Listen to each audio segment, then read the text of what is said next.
saudara pemirsa, siang ini saya berada di Desa Sinar Pasemah, Kecamatan Candipuro.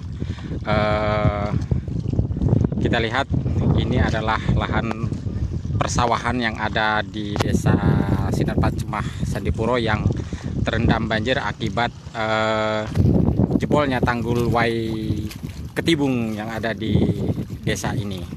Kita lihat ini ratusan hektar lahan sawah ini berubah menjadi danau.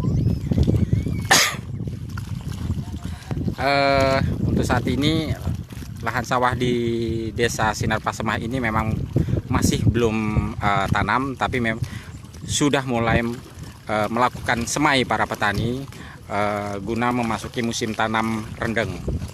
Dengan kondisi saat ini para petani pun terpaksa menunda proses tanam karena ratusan hektar lahan sawah yang ada di desa ini kini terendam banjir.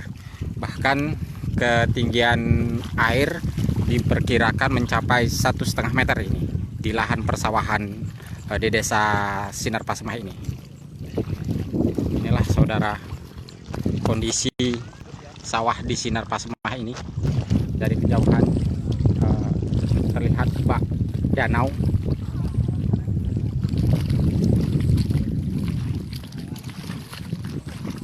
Jebolnya tanggul Wai Ketibung ini, saudara pemirsa, memang kerap terjadi ketika musim penghujan.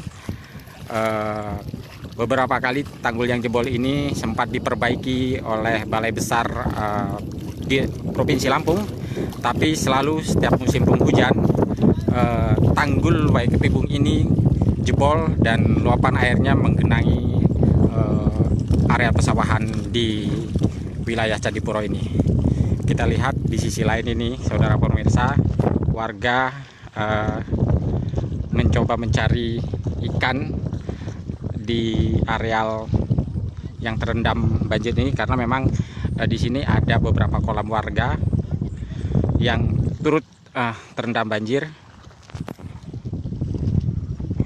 Inilah saudara pemirsa kondisinya.